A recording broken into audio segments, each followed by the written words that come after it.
Ladies and gentlemen, welcome back to the Black AF1 pod.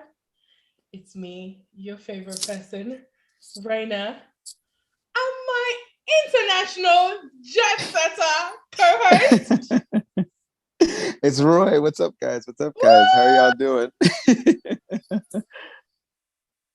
Yes, no, yes, as we've all known, well, and I'm sure some of you guys have seen, I have been in Spain. Flew out for my sister's birthday. We usually try and do a trip every year just for her birthday, and this year it happened to be Spain, and we kind of worked it out where we'd be in Barcelona, Madrid, Granada, maybe a few other places. And before the trip happened, I was looking and I was like, wait a minute, I know Formula One's going to be in Spain. Wouldn't it be nice if there was a GP that weekend? And it worked out. So I managed to make it out to the Spanish GP. And y'all, if you've never been to a Formula One race, I don't care what you have to do. You have to go.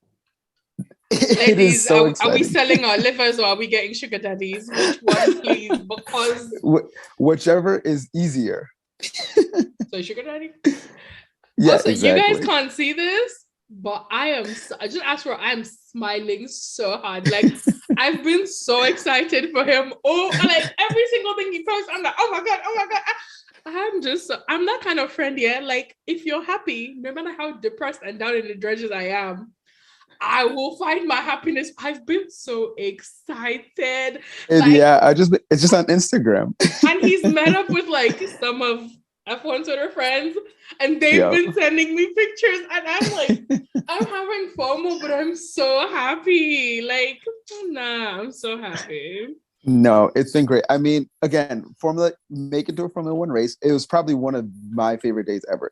However, meeting Britt and meeting Cleo was amazing. I can't believe you They met are very both clear. I'm wonderful. actually so jealous. I'm more jealous about that than the Formula One race because it's more likely I go to a Formula One race in the next year than I meet Brie and Cleo. So I'm really jealous about that. Like they seem like They such are good they are people in just person. they're just as cool in person as they are on Twitter. Honestly, they're probably cooler. I enjoyed them significantly more in person than on Twitter, and that is nothing but a compliment. Also, I Yes, don't know because why this whole time I thought Britt was like 5'2", 5'3", five no, four. same. Girl, The only way how I she's found out Brit was tall. tall is when we followed each other on Instagram, and I was like, so not just Cleo, you two, y'all like the Yes, sky. Like I can just imagine the yes. day I meet y'all, I'm gonna be the shortest person ever You're going because to be the I shorter look so person. tall, and then like Yeah, I'm no, so you're gonna be short. short. I'm Yeah, so I short. can't believe it. You look tall to me. I thought Britt I'm was short. I thought I'm you were just like tall. slightly taller than Yuki, like just slightly taller than Oof. Yuki. That's what. But The way I've anyways, seen you all the time, and I still can't imagine you being short. But yeah, no, Britt is tall. I'm pretty sure Britt is either the same height or taller than me. Cleo's definitely taller than me. Um, but yeah, no, it was a lot of fun, and they brought some friends with them too. So I got to hang out with them and their friends and made new Twitter friends and IRL friends. So no, it was a great time. Barcelona was amazing. Also, FYI, this is like on the complete side, has absolutely nothing to do with Formula One or anything. doesn't matter. But if you are into designer things and you live in America, do not buy designer in America. It is literally It's cheaper in 500 Europe. to almost $1,000 cheaper in Europe. And then you can also Mm-hmm. defer your taxes, which you still don't have to pay in America, and get everything for like legit almost a stack less. So my sister got like this, like these Fendi shoes and this Fendi bag, and Yo, legit a thousand Fendi, dollars cheaper. Fendi bags are. I went to Fendi with my brother 2 weeks ago. I don't know if I mentioned this to you on the podcast. No, no, And no, like no, no. Oh no. maybe I mentioned it outside of the podcast, but I saw this Yeah. gorgeous bag that I love, and it's those tiny ones that Lizzo likes to carry, and like the The ones cheapest where you one. can't fit anything in. Yes, and it was like in the thousands, like tens of thousands. Yeah. I was like, sorry for this pencil case, for this pencil Yeah. case. Oh, no wonder people Yeah. are doing OnlyFans because we Actually, got money let me see. from. Yeah, no, let me see if Oh I my can god! find this. Also, by the way, It's Roy, I feel like you gorgeous. should travel every weekend because I said this when you were in Canada. But why are the places you stay at always nicer than you in the back of that, in the front of that faux grass that you like to record in when you're home? Roy has this faux grass, you know, like the fake like AstroTurf background It's in his it's home nicer than office, that. and it's where he records. And every time I look at him, like that thing is just so it looks so scratchy. Like I could just imagine like accidentally brushing my back on it, and it's just scratching me. But no. Yeah, no. So the trip has been great. The race was great. F1 cars are so much bigger, so much bulkier in every way than you can imagine. Like, Yeah. it was great. But yes, I'm happy for you. Thank you. It's been a great trip. Generally, I've been enjoying myself. We just got into Madrid last night. Madrid is gorgeous. Yeah, I'm not gonna lie. I think I enjoy Barcelona just a little bit more, but they're very different cities. Very different. So the vibe is different. So you have to go to both, but they're both great. I think, funny enough, when we got into Barcelona, I had thought our hotel renovations for the first 3 days were something, but it hadn't happened. So when we got there, we didn't have a room, and because it was Formula Weekend, like almost everything was booked.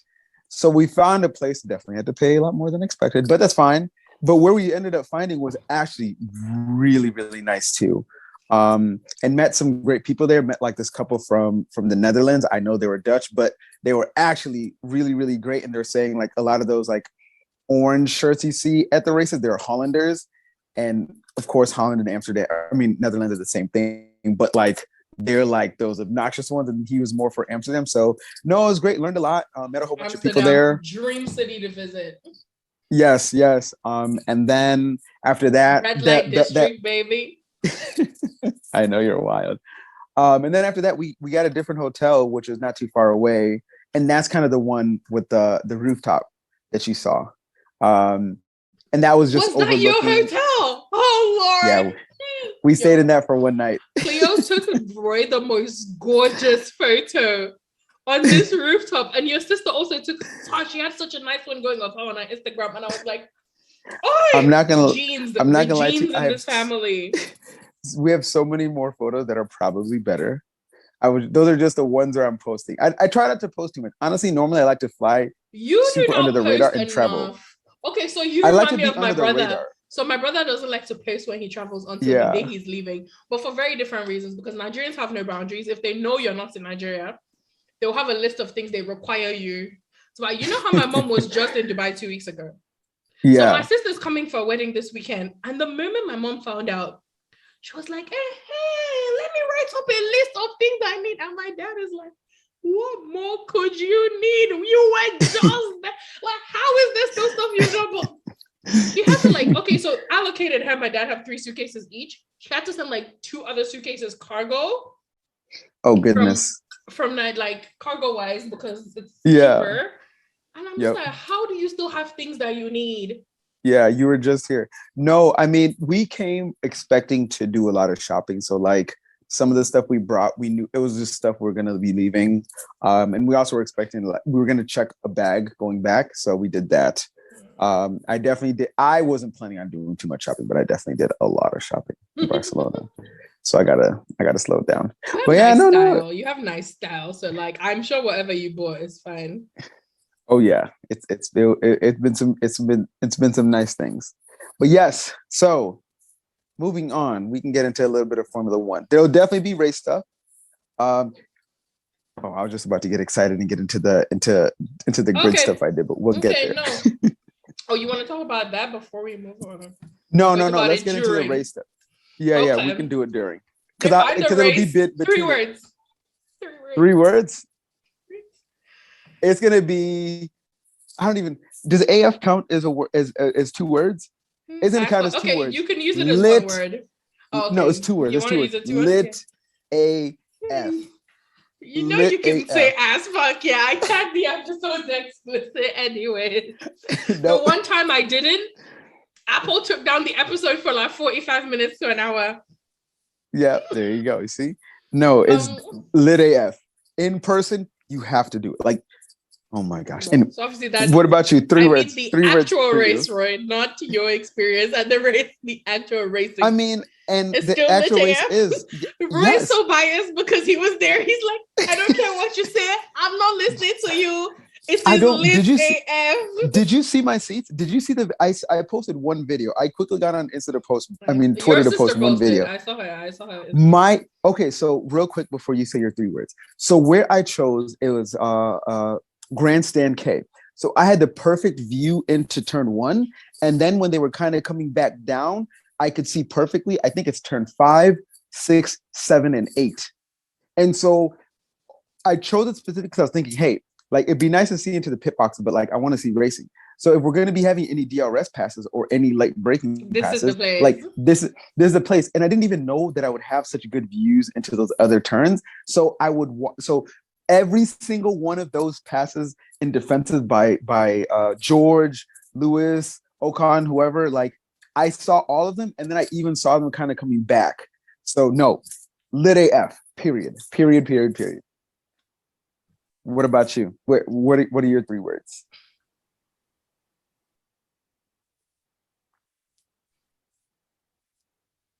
Shitty Danish roll. Shitty Danish roll. Those are my 3 words. I'm with you on that. I understand. Those are my 3 words.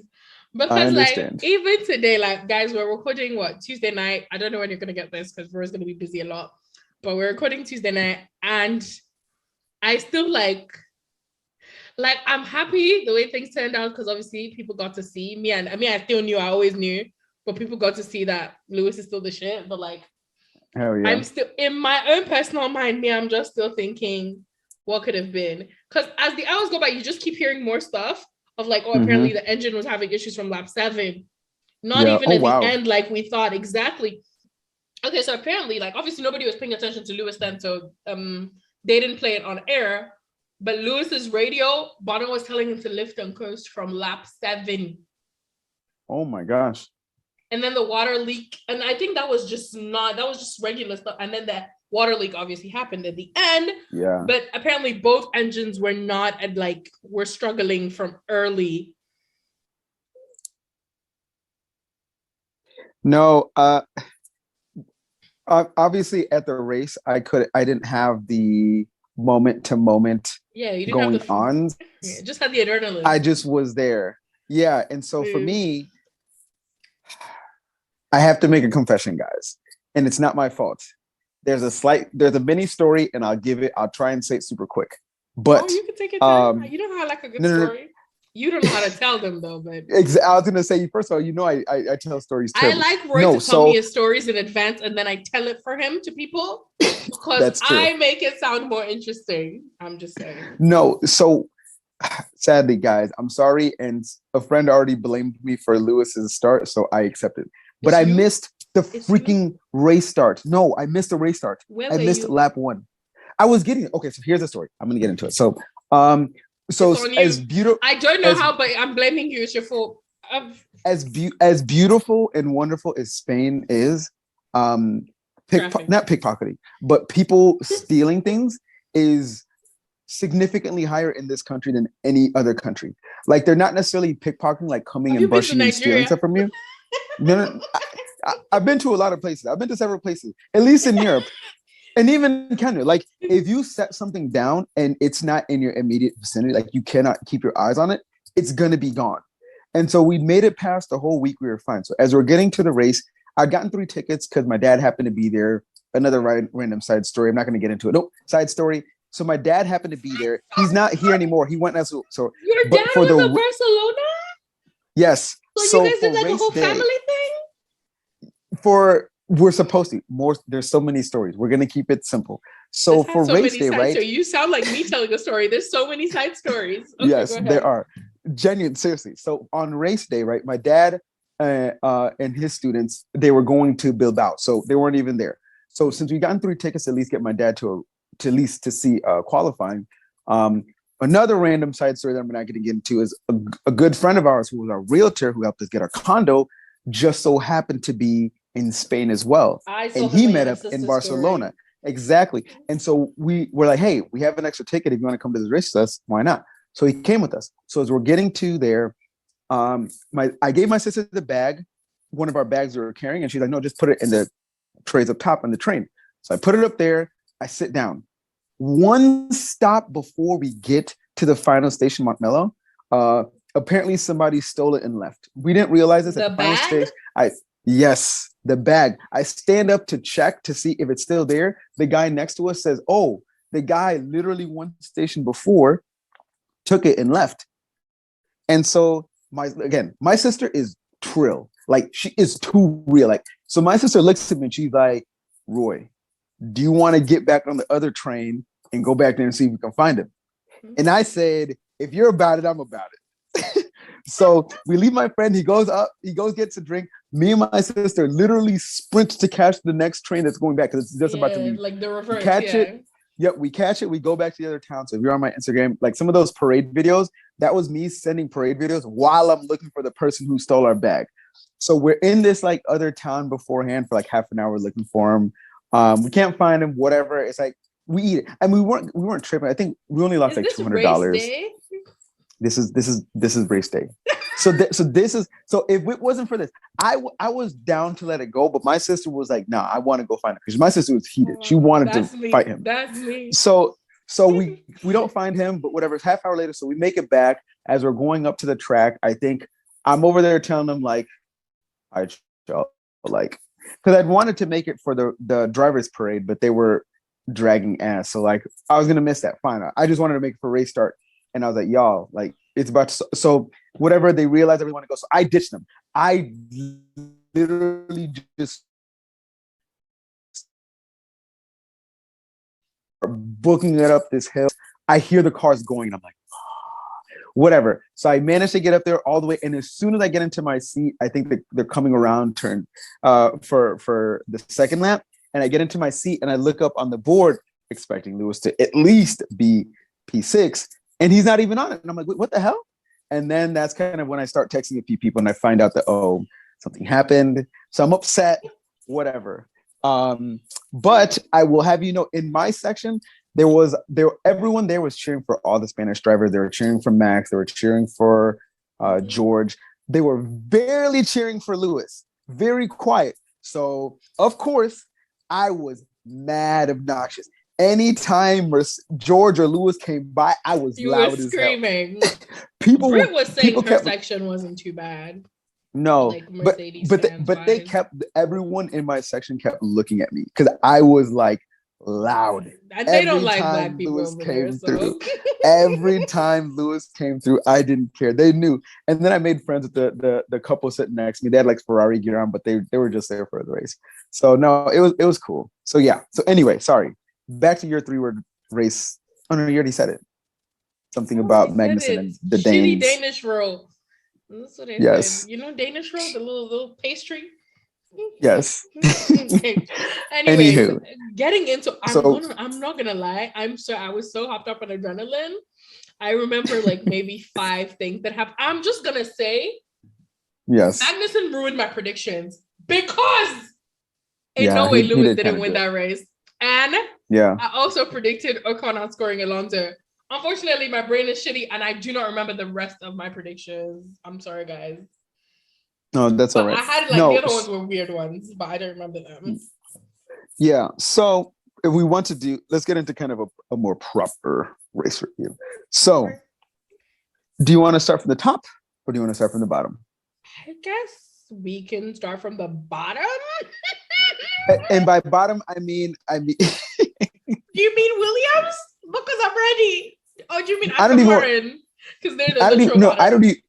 I don't even mean in terms of team by team. I mean what is most impressive to what is least impressive. Okay. Because some of those teams aren't worth. Go for it. Yeah, shoot, because you clearly are ready for this. The day has come. The time has come. I don't care if you only have 3 wheels. How are you getting bodied by Latifi? How are you getting bodied by Latifi? Nah. Actually, though, Albon is a fraud. He's a fraud. Oh my God. Fraudulent. The moment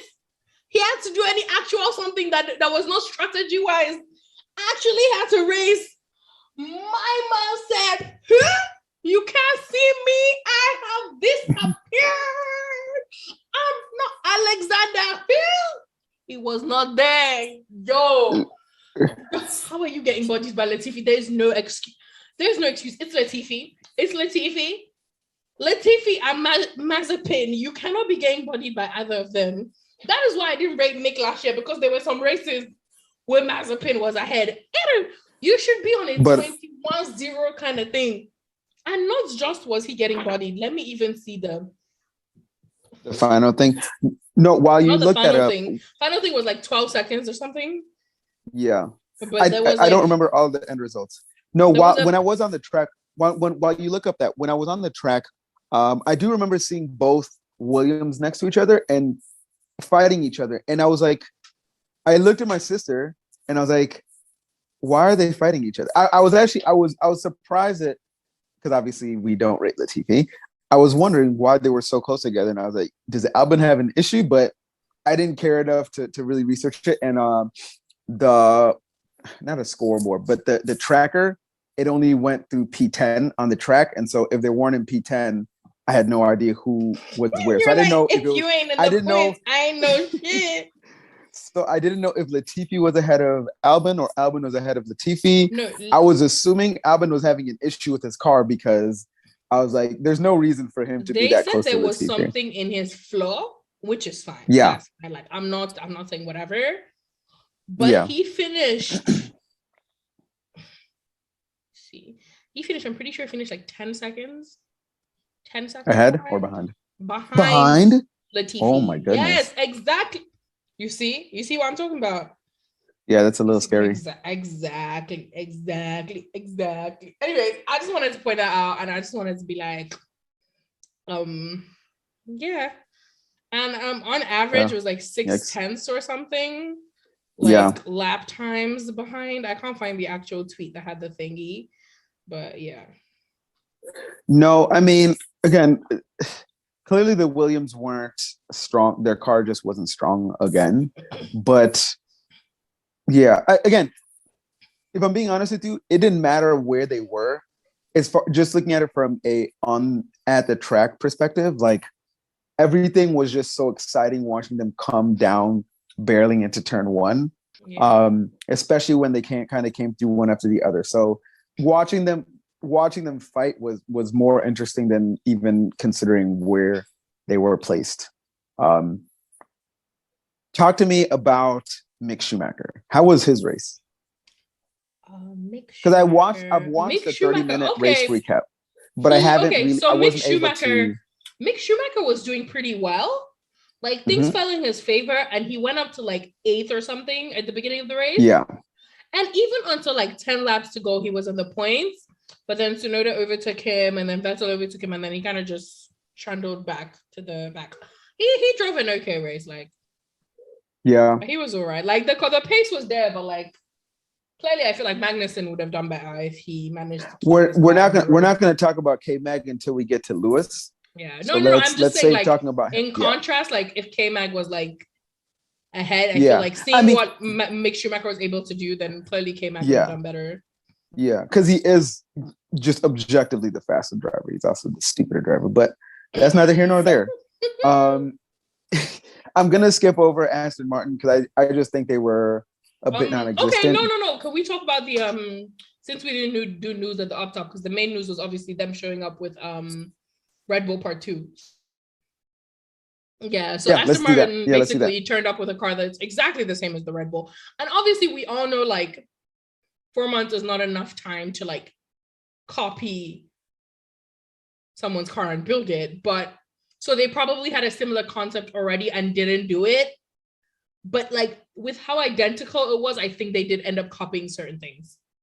I think they had a similar concept, and then when they saw it work for Red Bull, they were like, okay, and then they got to working on getting the finer details. What do you think? So honestly, I feel that when it comes to copying or drawing inspiration from another team, that's just a nice way of saying it. That's what we call it in the art and design world. When you blatantly copy someone, you drew great inspiration from. No, I feel like that's just gonna happen naturally. I'm more curious in, did it have a difference in terms of their pace? Well, it looked like it did on Friday, but then Saturday came about and they very much disappeared. But my theory is this: it's not that Aston Martin. Where's your Oh my Roy? God. Oh, you can't see me? Sorry. No, I'm here. because you keep going to Twitter to trash it. Okay. No. It's I was not that Aston Martin did not. Can you see the in 10 minutes thing? Yeah. Yeah. We'll figure it. Keep going. It's not that Aston Martin did not build a good race car. That's not it. Aston Martin just have Vettel and Stroll as the drivers. So like, I knew that's what you were gonna say. How can they know whether the car is working or not? Because even when they had that pink Mercedes, it was Perez who was getting shit out of the car. Stroll had like 3 good races out of 17. Yeah, that's true. So I don't think you can rely on Vettel and Stroll to let you know whether your car design is working or not. That's true. I was thinking, for me, I was thinking your aero is one thing, but it also has to work with the engine design of the vehicle, right? So them copying the aero and floor of Red Bull may not necessarily transfer if a lot of the internals, because Red Bull is Honda. Say, not even just the engine, like everything else that's going on in the car that you cannot see. That's what I was, So ultimately, because where you're all of that, like it's just going to change so much. So people getting mad about that copying, if people got getting mad, because again, it's just funny because it's not even like maybe it would have been maybe like they had like shot up and like they were like top 10, but both of them were outside the points. Like pink Mercedes. If it was pink Mercedes era, we could have conversation, but it's not. Even pink Mercedes just seemed more impressive because like the gap from with Mercedes and Red Bull to everybody else was just so huge that there was a huge slot, and they still ended up coming fourth in the constructors behind McLaren. So like they don't exactly. Yeah. Yuki did well. Gasly obviously had contact with Stroll, I believe. Okay, so I missed that in the race for some reason, and I only saw that on Twitter yesterday, I think, at night, or maybe today. I only saw it later on anyways. I didn't see it in the beginning. I haven't had time to watch the full race, so I didn't see the full context. I rewatched last night because I knew we were going to do. I wanted to record today. Yeah, I did the they do the extended kind of highlights where they do the one for the 30-minute, the race in 30, which they cut out in that race for 30. They cut out Lewis kind of coming back, which I was hoping to catch. Yeah, I was hoping to catch just because at the track, since that board only had 10 places, you missed the beginning. I missed all of it, and then all of a sudden, Lewis was in the points, and he made it. All of a sudden, I saw Lewis's P8, P7. I'm like, wait, what? And as soon as I saw that, I texted somebody. You didn't miss much at the back end. Like he overtook a couple people, and then the middle 4 people from like I think 12th to 8th. They all pits, and then he got to 8. Okay, so because I was so I saw that. It was a combination. He at first overtook like a couple people. I think maybe 3 people, 2 people maybe. He didn't overtake a lot, to be honest, at the beginning. Okay, fair enough. Everybody pit, and then he was in the points. But then obviously after he pit, he then had to like overtake, and that's when he did his overtaking. So I don't think he missed a shit ton. Yeah, sounds good. We'll come back to them. So here, Ocon and Alonso, Alpine. We can before you laugh at how great it is that Este Bestie continues his perfect record of beating some people's greatest of all time. I will say this: Alonso did have some excellent overtakes and maneuvers coming into. Sorry, you're breaking up. I can't hear you. You're breaking up. I cannot hear you. Sorry. What did you say? Este Bestie on the move. Is that what you were saying? Este Bestie on the move. They did get Alonso is getting spanked up by Esteban because he has come out and said that if he would get a seat alongside at a top team, alongside, even if there's already an established number 1 driver, he would take the seat. That's how you know he knows Alpine's gonna kick him out. That's how you know. Este Bestie doing what needs to be done. He's doing his thing. Este Bestie, he in the does well spirit in of his qualifying or not. mentor, is breaking the spirit of certain people at their home races. Pummeling them. You know what they call pummeling? You know what they call pummeling, Roy? Why? Tell me. Certain people's goals, two-time world champion, doubled their points tally of the season last race. From 2 to a grand total. A grand total of 4. Meanwhile, my North African brother, my lanky legend, my French croissant, Esteban Ocon is on 30 points. A whole ass 26 points ahead. In your home race, in front of your racist followers, you are getting slapped up by someone who, if the wind should blow him, he'll fly away. That's how lanky this man is. And you're getting embarrassed. How you not embarrassed? It is a shame. You know when they were in Game of Thrones? When Cersei's going there, shame. That's how you and your supporters should feel. You are wasting your time opening and supporting everybody that is next to Lewis because your spirit is still broken from the year 2007. Do you know how many things that have happened since 2007? Do you know? I started high school, finished high school. 2007 is actually the year I went to secondary school. That's all that has happened, though. My brother was like, 2 years old. This man is finishing high school this year and going to university. Shame! You are still stuck there obsessing over Lewis. Meanwhile, Lewis, at the age of 37, is bodying mans. And y'all cannot even deal with Este Bestie. Este Bestie is showing you Pepe. And we continue to show you Pepe until you retire. Go on, sleep. Anyways, yeah. Roy, were you saying something? Somebody having good mood? Yes, no. I'm gonna say the people I cheered for the loudest were definitely Lewis and Ocon. Whenever Lewis, George, and Ocon, every time he came through.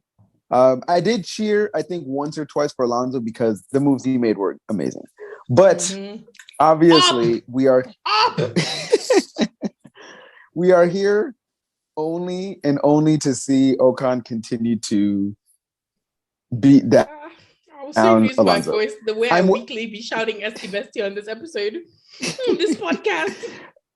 I'm waiting for Alonso. I'm waiting for when Alonso finally gets so annoyed by being beaten by Ocon every weekend that his real colors come out and he starts to shade him and he starts to talk about how he's actually the best and it's only because of X, Y, and Z that Ocon is actually ahead. Because it's gonna happen. There's no way it's not. He's not. Alonso is very obviously not ready to leave Formula One. Why? And he very much why. And because he looks is at he Lewis. A masochist? Lewis. Lewis got 7. So when Lewis leaves, he will leave. No. When Lewis leaves, at this point, I'm willing to sacrifice Lewis if that's how we're gonna get this man to leave. When Lewis leaves, he will be happy Lewis can't win more, but he will be upset that Lewis still managed. Because again, he in Alonso's mind, he is equal, if not better than Lewis. And so he's upset because Alonso knows they're better than most, that there are years where Lewis's car was not great. And he understands he had a time in Ferrari where he should have minimum won his third. And in his mind, he's just upset. He's going to think, Lewis is a good driver, but he also got lucky. He went here, which is why he said the whole better driver, better car thing. But this is something he's going to take to the grave. And I'm happy. He deserves it. On to our next driver pairing. We have Lando Norris, who, as we learned, had tonsillitis. And while I do not like this man at all, he looked rough. And I mean rough after that race. So I know he definitely physically went through it. And then obviously his teammate, Daniel Ricciardo. And again, I'm going to do my best to not slander Daniel Ricciardo, although I know Reina will not be able to help herself. I stood up to make a drink to get ice. To get ice, and I literally went ahead and written Daniel Ricciardo. I literally ran back. You know what? I'm gonna let you take it first. I'm gonna let you go first. Yes. I'm gonna be nice today. Actually, I feel like I've expended my energy on Alonso and Albon, and like. Fair enough. No, so again, genuine. I am actually concerned for this man's career. I do not know. It's one thing to have trouble learning and adjusting to a car, but when your teammate is physically ill to the point where after the race ends, he looks like he's been through the ringer. He looks like he was in Singapore, or he looked like how Lewis looked last year after Hungary, where he was almost fainting on the podium in his post-race interviews. And I didn't watch all the post-race interviews. I just kind of saw a still of it, but I don't know what Daniel Ricciardo is doing. I don't know if he's just lost all confidence in his own abilities, which very often, yes, I've been a coach for track and field in the past. Cue Reina to make me jokes about me saying I'm an athlete, I'm a coach, this and that and the other. She's laughing in silence. But genuinely, when athletes lose confidence in their abilities, like it's almost like they're playing against themselves. And so I don't know. It could be that he's lost his talent, or he just doesn't believe in himself anymore, which is why he just can't do it. But I don't know what his racing seat is on the line. Period. I mean, there's no ifs, ands, or buts. That's just the truth of the matter. And I don't know if he has a real future in F1 anymore. It's one of those things where, like, we have a long season, so he can still kind of get his act together.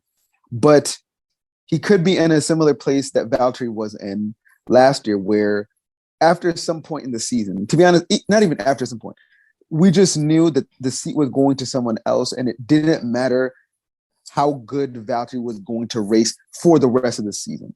And Daniel Ricciardo is getting dangerously close to that, to where he will either have to not only beat Lando, but do it every weekend in and weekend out for a majority of the season. Yes, and he did a good job in trying to excuse it when he says, look at these other teams where they have one driver who's clearly better than the other. But the different dynamic is that better driver is usually either a world champion or is the seasoned driver. And in this case, Lando is the younger driver and the driver who's also never had a world champion as a teammate. So it's confusing. It's not even. I'll allow you to finish. No, go, please. He has not even had a race win. When they say race win, Lando Norris runs in the opposite direction, and yet still, your teammate is a lanky-ass, prepubescent man who drinks milk instead of alcohol that is on death's door. Like, Angel of Death is knocking on his door. He is struggling. His already white-ass self is pale as fuck. Motherfucker, you are still getting slapped up. Really? Not just slapped up. To this point, I have been making excuses for you, but I am done making excuses for you, Daniel Ricciardo. Okay, I've never made an excuse for this man. Yeah, I was going to say. People last year who were talking about like,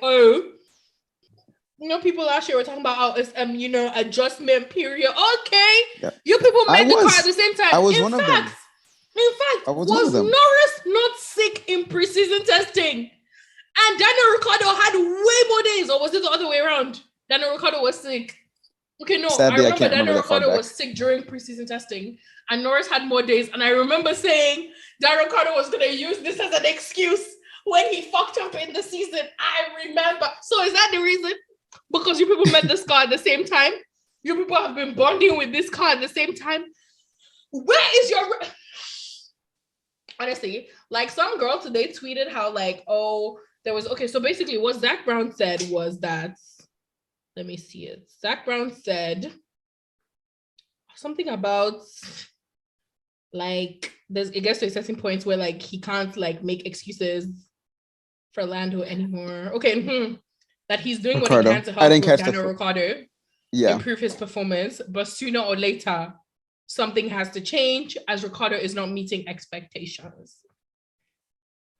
And Zach Brown tends to be a really like a nice he's in super terms nice. of Like the way he McLaren presents team bosses himself. are nice. Both Zach Brown and Yeah. Andreas Seidel. They are so nice. And then some girl was like, imagine instead of telling you privately that your work performance has been disappointing, your boss tells the whole office, like this, blah, blah, blah, blah, blah. And I quoted, I was like, sis, everybody knows Daniel Ricciardo is doing his best to show all of us that he's past his prime. And he has started building his retirement house in Texas. And we're the only ones that don't want to believe it. It is only his fans that are here trying to make excuses for this man. He has told us, he has lauded it from everywhere. He has screamed it from the rooftop. He just wants to wear a cowboy hat and drink beer. But no, we want to make him a racing driver. He does it by force. There's so many people who want that seat. Like, literally kick this guy to the curb. Like, they've announced their Formula E team. They should take him there. After all, that's where Antonio Giovinazzi went for his retirement, and others. They should take him there as well. Like, it is not, this nonsense is not necessary. Like, at getting to the point where I'm actually annoyed. Like, there's no need. I'm annoyed. Like, no, it's embarrassing. Like, it's irritating me. No, for me, again, I just, at this point, there was a time where it was funny because I didn't like him. For me, it gets to the point where, like, I can only laugh at people who I don't like doing badly for so long before I feel bad for them, because I am who I am. And so I genuinely feel bad for him because it is embarrassing. Like, for him, he has a bad race. We know what's going to happen. Then he has to go through post-race interviews. And he's not just talking to Sky, he's talking to F1, he's talking to this local, that local, this local, that local media. Then he has to go home, he has social media, he has this and that and the other. Like, he has to deal with his friends, like, and then he has to go to the office, he has to see his teammates, he has to see his bosses. Like, there's so many like levels in which his inability to deliver even a little bit, right? It's not even that like it's not even that like it's not just that he's not meeting the potential that the team expected of him. He's not even meeting just a solid baseline. For Lando Norris sick to get P8 and him reasonably healthy, because we haven't heard anything otherwise, right? Like, to only get P12 genuinely is inexcusable. It just doesn't track. He's underperforming so lowly that, like, honestly, he's approaching Latifi levels of underperformance. If we're being clear here, like the only difference is like he has had the talent, and so there's just certain things that he can't or wouldn't do.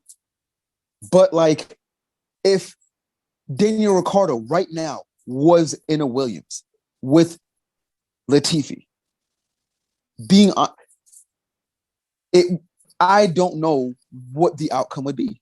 And I'm not saying Latifi's going to beat him, but now we suddenly have two drivers who are going at it weekend to weekend out. And that's not who Daniel Ricciardo was. And that's definitely not who Daniel Ricciardo should be. Sad. That's what I'm saying. He's not my favorite person, but like quit while it's like the situation with Seb. Like, okay, you scammed your way to 4 world championships, but at this point, like, nobody's even believing the talent you used to have. Like, and people talk about how like Alonso was the better driver, blah, when Alonso bottled championships in that Ferrari, like, people are questioning your whole past and everything. Like, nah. So I genuinely, at this point, I no longer revel in Daniel Ricciardo. Honestly, when he passes, when I see him, I don't think twice. I just feel bad for him because there was, me personally, when he was at Renault, I actually thought it was hopeful because his first year, he didn't do well. His second year, I think he was teammates with Ocon. He handily beat Ocon, and he also got 2 podiums. And he really did show that maybe it takes me a year to... his first year, he was teammates with Hülkenberg. And then the second year, he was with Ocon, right? I believe. Mm-hmm. I'm pretty sure. But he did beat Ocon. And on top of that, he managed to get 2 podiums, right? He put the Renault, which for a long time was on the downwards trend and they made a slight upturn, right? So I was like, okay, maybe he needs 1 year to, maybe he is just one of those guys, right? And so last year when Lando beat him or was handling him, I was like, look, I'm not excusing it, but at least when he was at Renault, I had something to at least try and like path him. And so I was expecting him this year. He just hasn't looked as strong. And even for me, I thought Monza last year was luck. Like he was playing it up too much, but I was fine because Lando did have more pace. But Norris this year I was could at have least won that expecting race, a but race. obviously they told them not to compete. Yes. Understandable. From a team's perspective, I understood why they did it. But ultimately, this year should have been a fight between those two drivers. This year, we should have been able to be like, who do we actually think is a better driver? Does Daniel Ricciardo still have it? Or is Lando now growing into his own finally? But we can't have that.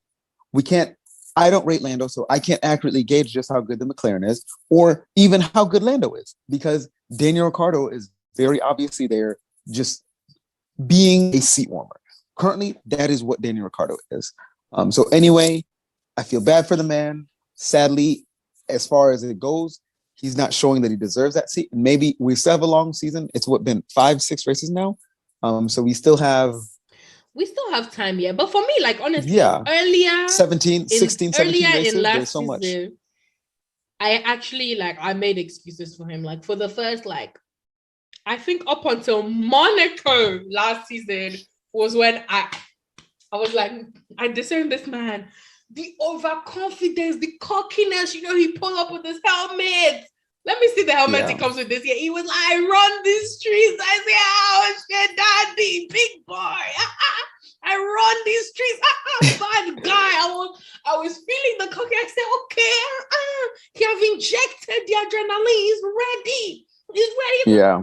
Ready to put Anna. Danny Rick, come and show us. Yeah, bros, if you cannot back it up, why did you say it? If you cannot back it, that's the thing about these kind of things. Yeah, if you cannot back it up, just keep quiet. Because there'll be those people that will say something like, "Oh, if I was in the same car as Hamilton, me too, I will beat him." Shut up! Just wait till you're in the same car. He's one of those people, by the way, Daniel Ricciardo. He can't be wrong. He should have been born American because he has that cock. He's giving what that babe's name. That babe's name that was there, she has not run a competitive race and she's running a mouth about how she's the greatest runner ever. And then she got caught smoking weed because her mother died. Yes. Oh yeah, then go and sleep. Don't try to go to the Olympics. Like, sis, I do not feel an ounce of pity for you. You know the rules. You didn't follow the rules. Go home. And then when she finally came and was running competitive, you couldn't even see her on the camera. 100 meters, how all the runners finish in one frame of the TV. She was not even there. I said, good sis, this is why you shut your mouth and you let your results speak. That's Daniel Ricciardo. Monaco last year, I gave up on this man. So I run these streets. Which streets are you running? Even the streets of Ojo-Elegba, you're not running them. You're not running them. These Monaco streets, you're only running them as a pedestrian. Literally, it's the 1 year anniversary of that man disappointing me and just me moving on from his bullshit and tomfoolery. So I mean, genuinely, I'm hoping he, even if he doesn't go back to where he could have been, I'm hoping he gets to a point where he's not embarrassing himself. But I feel like we've taken a number 2 on this man for long enough. We can move on. Good job, Lando Norris, by the way. Lando Norris, good job. Get well soon, by the way. I need you to be well so I can insult you. I don't like unhealthy opponents in battle. Yes. Actually, before we move on, we've moved on from Daniel Ricciardo, but before we move on to the next person, just in regards to Esteban and Alpine, obviously, I got the median thing I was looking for, and consistently, race pace, the median, Alonso was 3.5 tenths slower than. Yeah, oh wait, Alonso was slower. Mm-hmm. Yes. I love it when he's actually slower already on pace. Before yesterday, someone had sent me a thing that showed this and was like, if you haven't done the episode, here's the data. Because they know Este Bestie is my friend. They're like, here's the data. I was like, okay, I got this. So even though that's what I'm saying, even though obviously he had overtakes and everything, his pace was still slower than that of Esteban. Yeah. No, I mean, for all the great overtakes he had, it didn't matter because he was just overtaking randoms. And like that For overtake lack on of a better Vettel was word. as shitty as Vettel's overtake on Bottas a couple of years ago. Literally, there was nothing impressive to it. The tire delta is like 40 laps. It's just cool.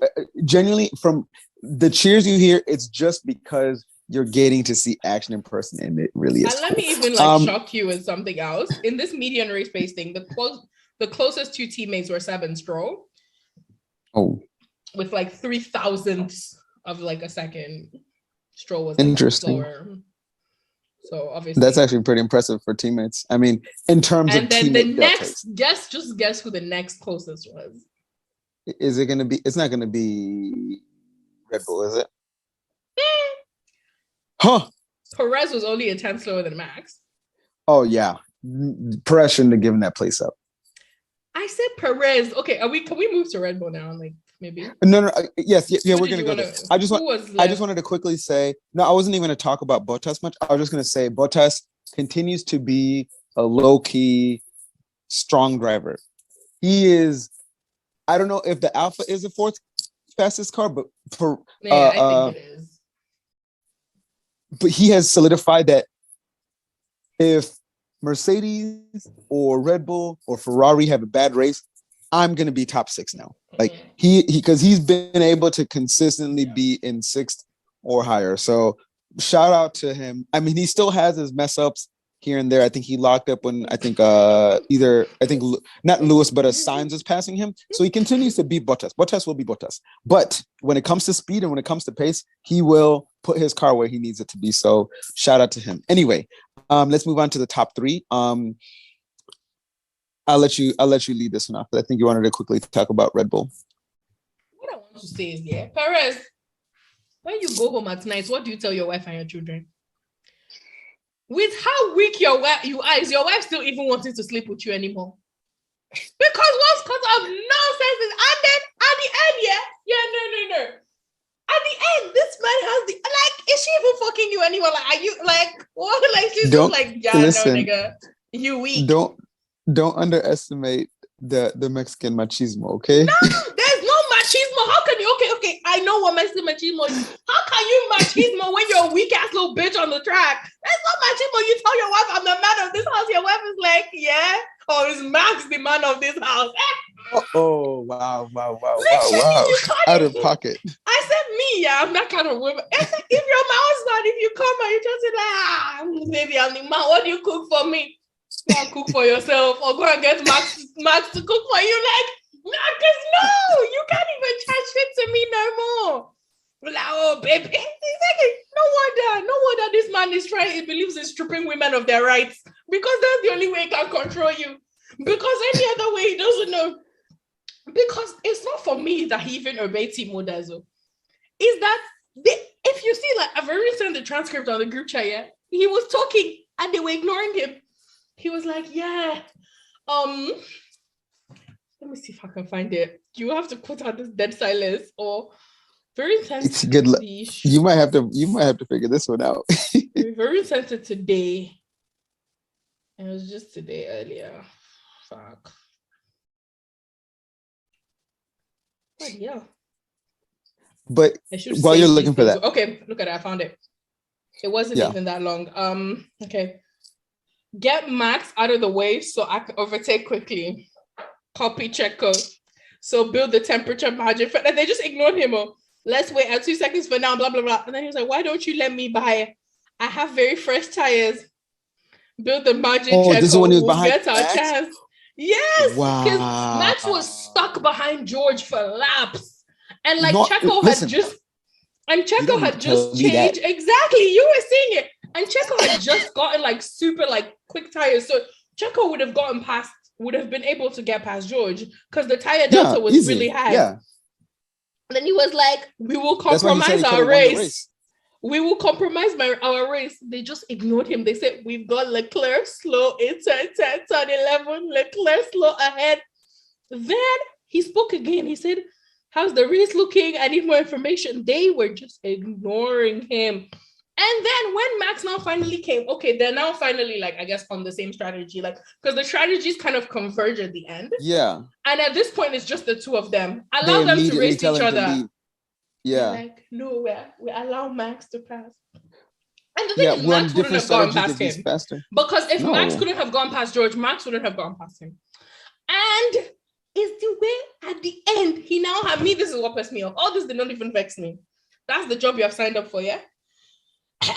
It's at the end where this man is now like, we need to talk, guys. Good for the team, but I'm not happy.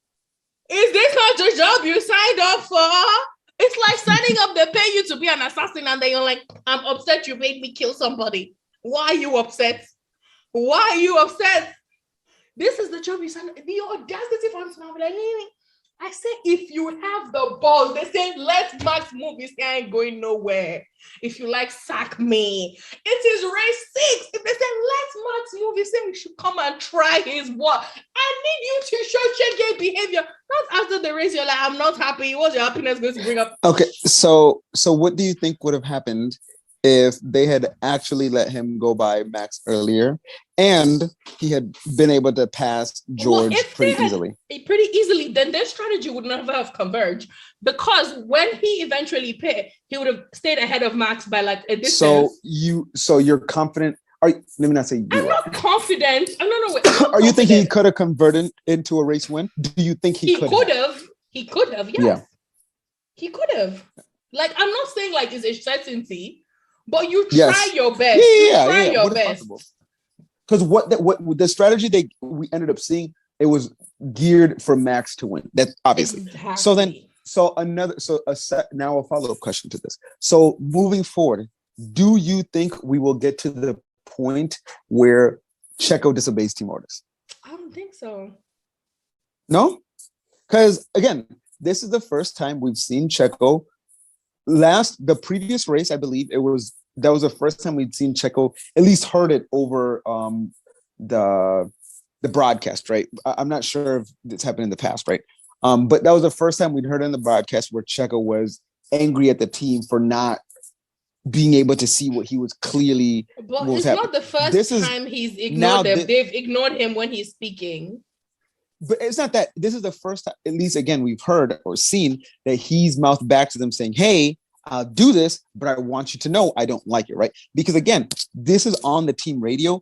That's something he can save to say to the team after. So whether or not he's thinking everyone's going to hear this, or he's just so frustrated in the moment that he's like, he says it not because he wants everyone to hear, but he's like, I'm just pissed off, and it just kind of comes out.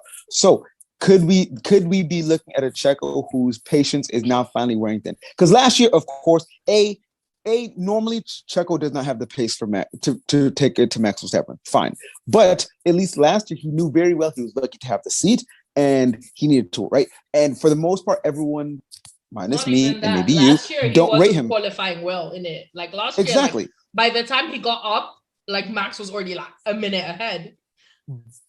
But the Checo we have now, right? He's managed to pad his stats more because he's in the faster car and he got more podiums, he got more accolades, right? That if he wanted to move to another team, for example, like if McLaren next year needed a driver who was good immediately, and they wanted to confirm they was good, and they were dropping Daniel Ricciardo, and Checo wanted out and they were ready, I'm confident I could see McLaren man. You know what? In the short term, they like Checo could make an argument to move to other teams, right? And so before Checo he has renewed his contract. That's exactly what I'm saying. No, he has. But that's what I'm saying, though. Like, you're signing up for this. Like, and I understand where you're coming from, by the way. And he can do that. But are you saying, do I think he will? Not leave, but do you have confidence that Checo could possibly disobey team orders, or do you think if they tell him to move, he's going to move? He's going to move. Fair enough. He's going to move. I'm thinking that give it. If we have one or two more calls like this, Checo isn't going to have it. He's going to do a Valtteri. He's going to do a I'll just have. But even Valtteri did not do it. He did not do it like that. He did not do it like that. He did it very like, okay, I won't let him back. I need somebody who's gonna be like, even last year, or for me, like as a Lewis fan, obviously I would have insulted Valtteri, but I would have written the cojones. You guys lay down the law. If not, that's how they'll start treating you like a fool. I remember, They will. like That's what they do to him. Ricardo's first season with Red Bull in 2014. Yeah. I think like race 2 or race 3, they told Seb to let Ricardo by, and he was like, "No, Seb said, "Hell, no, absolutely not." You cannot let yourself like, cause once they start taking. But I mean, it's also Seb, and that's always Seb. Seb has never like, been one to give anything. Taking advantage of you. That's it. And like, this is honestly another especially thing. On a team as unfair as Red Bull. Race 6. And Leclerc is out of the race. It's not like you're really fighting for like race 6. Oh no. When I saw it, I immediately thought of when I was hearing about it, because obviously I didn't see it. It all happened. For me, one lap, one car was in the other, and then the next time I saw 2 Red Bull pass by next to each other, I didn't know something had changed. Yeah. But I thought of Barrichello and the crowd booed. And that was where kind of I had thoughts of like, oh, wow, like, look, they're doing team order, like maximize points this early in the season to not have to deal with it later. Like, interesting. But obviously it wasn't as obvious or as intense. I just think they should have, and I feel like probably like there's a 20% chance Max could have still gotten by. Because at the end of the day, it's like it's not like Max is a driver that doesn't know how to drive. I think they should have just let him try. Yeah. Side note, still talking about these two, but Max specifically. The fight between Max and George. Mm-hmm. I DM'd this to Cleo because I saw a quick clip of it off of their F1 Insta. And I sent it to Cleo and I said, this right here, why couldn't Max race like this? Because this proves it's not that Max last year didn't know how to race wheel. He didn't want to. Max, no, I mean, he specifically chose to be an a-hole. He chose to be a dick. He chose to run Lewis off the road. And then when anybody complained, he chose to be a petulant child who can only see his way and blame the other person. This very clearly shows that anything and everything that happened last year was not just Max's fault. It was very intentionally Max's fault. Or at Yahoo? Gmail. Okay. Yeah. So it very clearly shows that, and only makes me dislike Max more, because we could have had an amazing season last year with very solid racing. But regardless, moving on, Ferrari. Let's briefly talk about them because there's not too much to talk about. We're gonna ignore the spin that Max had. Are we? Why did he spin in the first place? I beg it. A gust of wind. Yeah, okay. A gust of wind. Okay. Anyways, okay. I guess that's all that happened with Max. Like, I don't know, Perez is a bum. Like, I literally tweeted, I was like, in the words of my co-host, Perez is a bum. He really, genuinely, he should have kept going. If he believed in himself, he would have kept going. Anyways, Ferrari. I mean, what's up with this home race drivers? What is up with these home race drivers? You feel bad for Charles? Feels bad for Charles. Yeah, it wasn't his fault. He didn't shunt it this time. He's just preparing for Monaco in advance. No, I'm telling you, he's doing what Lewis is. He's getting his badger out now. When he gets to Monaco, he's gonna obliterate. I'm putting that down now. Okay. If not, I will buy you McDonald's or whatever. But yeah, no. So I feel bad for Charles. Rewind. You buy me what? McDonald's? Yeah. You guys had it here first. By the way, this is the way Roy knows I'm obsessed with McDonald's. Because that's what I'm always eating anytime we're on the phone. Okay, I'm waiting for my McDonald's. Okay, yeah, unless he wins. Yeah, so anyway, so I feel bad for Charles. I feel less bad for Sainz because, I mean, maybe it was a gust of wind, but if it truly was a gust of wind, that I feel bad for him. But it just, again, it just seems like he's just not on the ball. Like, it could be bad luck, but some of the other things that have been happening to him are him just either losing concentration or what have you. So, I mean, he managed to make it back and kind of get what was it? P4. Yeah, he got P4 because he managed to overtake Lewis again because Mercedes car was having an issue. But again, he was in that place off merit. I mean, again, there's top 3 cars, so if he was any lower, it would have been a problem. But for Sainz, I don't feel as bad for him yet because I feel like with him, he's throwing away opportunities for whatever reason. With Daniel Ricciardo, it seemed like he really had something isn't clicking. So with him, I feel bad because something's just up with him. But with Sainz, it's like he just needs to figure out what he's doing. You want to know what I think? Yeah. I don't feel bad for nobody. You know I don't like Sainz. You know I don't. Yeah, I know. I know you don't. So, like, for me, when I see all these racist people failing and I see them suffering and people who say the N-word, I just laugh because, you know, my God, I serve a one true living God and all of your times are coming one by one. Exactly. So let's move on to the masterclass that was Mercedes this weekend. Mercedes AMG Formula One team really said she is not going to slander us this week.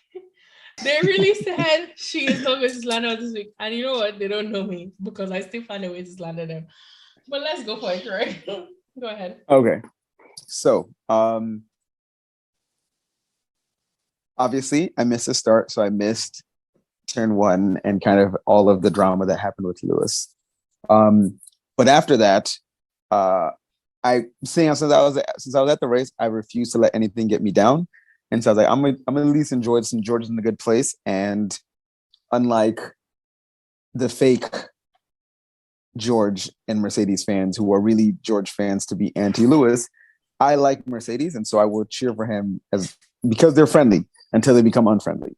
So it was phenomenal watching George put up those defenses to Max. You guys cannot, and I lost my voice a little bit that day because of how much I was shouting and screaming at the track. And when Max went in on the inside on George, my whole section erupted. And the moment George, because we could still see George passing back onto coming out of turn 1, and then we had a large screen to the right, which is showing some of the feed from the F1 broadcast. And we looked over there and we saw George had managed to kind of keep the position. I stood back up and I was screaming, and so many people looked back up to me. And I was just saying, go, George, let's go, Mercedes. Cursing up a storm. It was excellent. People were pissed. And like I said, I made friends with the couple next to me. So they were just laughing because they knew I was about to go wild. But yes, no, every last one of those defenses was just pure ecstasy. It was phenomenal to watch. And also, FYI, Lewis being yellow on his car is phenomenal. It's amazing to know when it's him coming through, because I don't need to guess.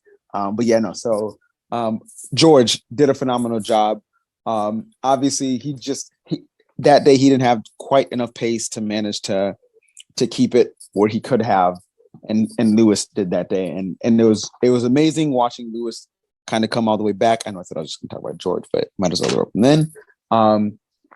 And missing where Lewis was doing the whole time, just kind of watching him come around, because a lot of the times when Lewis would come through, he was by himself. And so I just kind of be in the grandstand, just kind of like cheering a little bit, nothing too crazy because I'd be a lunatic at that point, but I'd still be cheering, kind of doing a fist pump or whatever.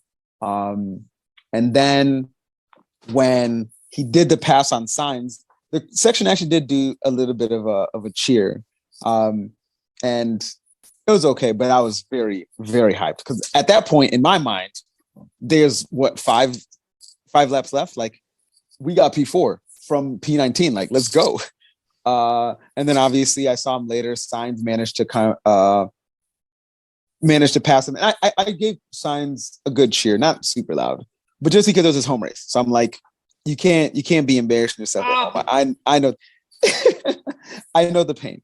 And in my mind, I thought I could see them kind of leaving pit lane, but not a whole lot, just the last bits. So in my mind, I was like, oh, maybe Lewis had a different tire strategy, and maybe his tires are a little bit more gone. So like he just didn't have the tires to defend, and so fine, whatever. So I was like, when Sainz did, I'm like, hey, look, Sainz just had maybe newer tires. Come to find out after the race, obviously it was a whole cooling thing with the DNF risk. So that made it even better because that very clearly said that P4 at minimum was Lewis's. So no, that was great. Mercedes really did something. And then finding out that Lewis won driver of the day, I was shocked because they definitely don't give Lewis enough love. But no, it was a beautiful day. Spain, as you've been saying, is where you were going to make your decisions on what we are going to be looking like for the rest of the season. Not you putting me on blast. And so I don't. The first thing you're going to address before you go into your team, this, that, and the other is, what are your thoughts on Mercedes now for the season? Because Spain, you said that 3-4 races ago. I said that race one. I said that race exactly. One. Yes, you did. So let's hear it. Okay. I don't trust this team. Like, I've lost faith in this team. I do not trust them. If the car has the speed that it showed this weekend, and like it can improve, because they said they have upgrades coming Monaco and Silverstone, and those upgrades work, I am willing to say that we can win races. That's a step up. And I think Silverstone, I will comment on the championship. But I'm definitely willing to say we can win races. Okay. And by we, I mean Lewis. Okay. I really don't care about that. Of course. That's I like George and I want George to do well, but I want Lewis to win everything. Debatable. I'm just being honest with you. No, I know you do. You're a good guy like that. Yeah, so I'm okay. So I was in a space, like I joined a space with our podcast account, Yasha Space, and yeah, on Friday night, I guess, maybe Saturday night. Yeah, I think Friday night, and I clearly said, I was like, Yasha was like, how much back do I think we are? Like, because the space name was like, Mercedes are back, baby. And I was like, 3 out of 10.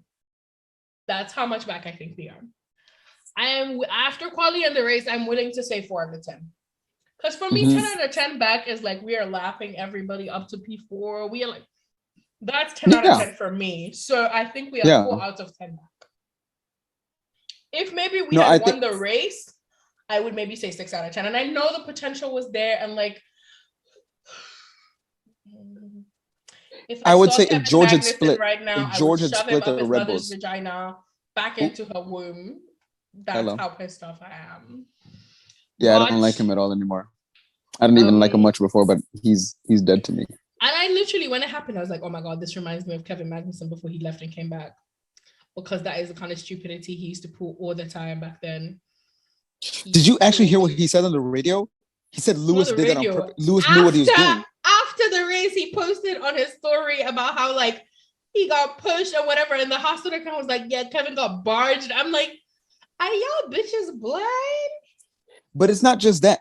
On the radio, when it happened, when he's in the gravel, he said Lewis knew what he was doing. I'm saying like, that is Red Bull. Lewis put Max into the wall on purpose level stuff. Already people are saying, oh, Lewis fans are sending death threats to K-Mag. I'm like, show me the death threat. Show me. Because saying fuck K-Mag is not a death threat. Like you're angry. Like death threats are the shit Lewis received after Silverstone. Okay, if you don't know a death threat, don't call it. But yeah, no, I think what you're saying is realistic. I think anyone who sees one race and immediately declares a whole season off of it is getting dangerously close to Daniel Ricciardo, Monza, I'm back levels. Like one race does not show anything. I mean, now I'm back. we had McLaren earlier this year, basically next to and beating the Mercedes.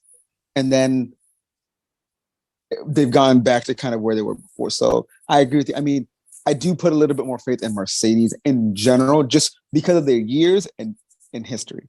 But I cannot say I'm confident that we're back. I need to see another race. At least one more race for me to be confident in the pace we have now. Even if the car is back, obviously it's going to be a tight season with Red Bull and Ferrari. And why I cannot say we're back is I do not trust the other aspects of the team. So even if Mike Elliott fixes the car and brings it, I do not trust the other facets of the team, like the strategy, the pit stops, everything else is just, it's just a hit it. It's a like hit it and you miss, or you either make like you either hit the bullseye or you miss the board completely, and it's scary. It's scary, but upside. Lewis showed his haters. Like me, I always knew. Me, I did not say anything. My goat is the goat. I never denied him. And I always said that he's been performing well in like multiple races this season. But now all your haters can see it for yourself. P19 to P4, you know? This reminded me, and yes, I'm saying P4, not P5, because he made it to P4. This reminds me of I don't know if you know what year. Silverstone, I want to say 2019, maybe 2018. He tangled with Vettel on lap 1 and went back all the way to 20 and still ended up finishing the race P2. Oh wow! I need to tell me that. Tell me what race that is. I'd like to watch it again. I think it's Silverstone 2018. Anyways, 2018? I know you're on vacation, so we're gonna try and wrap this up quickly, right? Mercedes did great. I give them A+ performance. I'm very impressed with their turnaround, but yeah, let's wait for Monaco and see, because Spain is a track that it's easy to bring your upgrades and it works because you've tested on the track. We've always struggled at Monaco too. Exactly. So let's wait for Monaco, and I think France maybe is after Monaco. I'm not sure. Anyways, Roy, your bum of the day. Ma'am. My bum of the day. Well, that goes squarely to K-Mag for ruining a chance of a race win for Mercedes this year. I think we should have made K-Mag as the group bum of the day. Do you agree with me? I'm with you. Bum of the day. Okay. As a team. He is the team bum of the day. Yes, as a team. The pod bum of the day. And I think swiftly and unequivocally, K-Mag is on fraud watch. Yeah? Do we agree on that? Yes, easily. Okay. How do you do that and assume it's somebody else's fault? Okay, I am saying Sainz is still on fraud watch. So is Alonso. So is Gasly. So is Ricciardo. So is Latifi. Yeah, those are the current people. I'm with all of those. Yeah? You're fine with all of those? Yeah. Okay. Yeah, I don't think we need to add anyone else either, too, because... Yeah, no. I think that's fine. I don't think anyone else did something else. Start of the day. We forgot that. No, we haven't. I was going to ask you that next. You said we forgot that. No, I hadn't. Oh, sorry. Just start of the day, right? I mean, it's kind of hard because... a podcast star of the day? I feel like there were so many good... So many? Maybe for you. That like none really shone so brightly that like I can be like, wow, of course it's Lewis Hamilton. It's not even a question. It is Lewis Hamilton. Our Black AF1 the way star of the day. I was looking at him sus. The way she was looking at me like, what the hell are you talking about? Carl Davidson. David Larba Lester Hamilton. What did you say? Larba Lester? Larba Lester? Isn't that how you say it? Did I say it wrong? Larba Lester. I think it's like that. I don't know, but I think that's how it could be French. I thought it was English. Anyways, son of Anthony. Son of Anthony did not disappoint me. Yeah, so yeah. No, yes. So thank you so much, guys. We don't have a race next weekend, right? Where are you running to? We have Monaco's this weekend. Are you still on vacation? Yes. Yeah, okay. I'm gonna record on my life, so I'm not waiting for you. Yeah. I can't see. I'm not gonna be at the Monaco GP one either. So like, do your thing, girl. Okay. No. Star of the week. Oh, this is personal, right? Not Yeah, outside of personal racing. star of the week. Yeah. Star of the week. I'm gonna give a star of the week to my friends that I got to meet in Okay, I Barcelona. see you rubbing it in. You rubbing it in. Okay. Okay. Nice. Cleo Okay. and Britt. Okay. My Oh, star of the. and I also met two new friends as well while I was out there. Um, um, one is from hockey Twitter, Eliza, and the other is I also saw in y'all's F1 picture. Twitter. But the other is from F1 Twitter. Her name is Ari. And she actually, so yeah, so anyway, everyone I met was super, super duper cool. It was great. So yes, all four get my star of the week because they just made it so much fun. There's honestly, if I went through my week and was to tell you like I could have several stars of the week, but they'd be random people that like I met. That's fine. That's fine. Yeah, so many like 20 side stories. But yes, so those four get my star of the week. My star of the day is my friend T. Just we're constantly just being there, sounding bored, emotional bored. Oh Tennis no. friend, F1 friend. Right now, she's basically my everything. Like I cannot lie, I'm relying on her for so many things, and she's not tired of me yet. So grateful to Excellent. God, and hopefully it doesn't Well, happen anytime soon. I'm clearly struggling over here in Spain on rooftops. Fuck off! I hate you. Okay, predictions for Monaco. P1, P2, Monaco P3. predictions. P1, P2, P3. Charles P1. Lewis P2. George P3. Okay. Who did you say P1? Charles? All right. Yep. Yes. I said it with my whole chest. You thought I forgot. You thought I was playing when I said it at the start of this. Nope. Charles P1. Lewis P2. Lewis George P2. P3. This year, I'm going to keep predicting Lewis winning until the end of the season, until he actually wins. That will signal the return of Mercedes. And then immediately after, I'll even say the next race. After that, Lewis P1, George P2, Max P3. Okay, I'm going to go Lewis P1.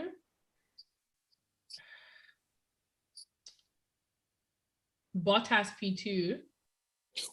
Ooh. Bottas is pretty good. And Perez P3. Oh, wow. That's a shakeup. I like it. If you win that, if that happens, I'll also get you McDonald's. That's definitely not happening. What was the other contingency for the McDonald's? I'm going to have to re-listen to the episode. Oh, sure. Yeah. What was the other? I haven't listened to one of our episodes in a minute as well. Because you already give me the name suggestions before time, so I don't have to listen to see what to name it. Anyways, Roy, thank you for taking time out of your vacay to sorry it was so long. Tell us your experience of the Spanish Grand Prix de España. It's so much fun. Ladies, I didn't even tell you guys about wait. I didn't even tell you about running down to the grid. I took a photo. This man texted me 15 minutes ago saying, no, you need to wrap it up. I have things to do. And now I was trying to wrap it up and he joined with his story. Okay, sorry. No. I do. My sister was glaring at me. I have to go get some things. But I ran down to the grid, met up with Cleo and Britt down there. Took like a photo at the starting lines. In one of the thing, I touched one of the skid marks. I was freaked out. Got a picture and a video of George on the podium receiving his award. I got like a video close up on all of the cars. Stood on the fence right in front of the pit lane. And then one of the cops yelled at me to like get down. That was funny. I got shouted at. Yeah, no, it was lit. It was lit. I'm so excited. Anyway, that's all. Sorry. Anyways, thank you so much for joining us, everybody. I love you guys so much and have a wonderful week, or who knows when Roy will actually edit this and release it. So yeah, good luck. Well, I have no hope. When you hear this for the archives, guys, I hope you're from the archives. I hope you're having a good day. Bye, darlings.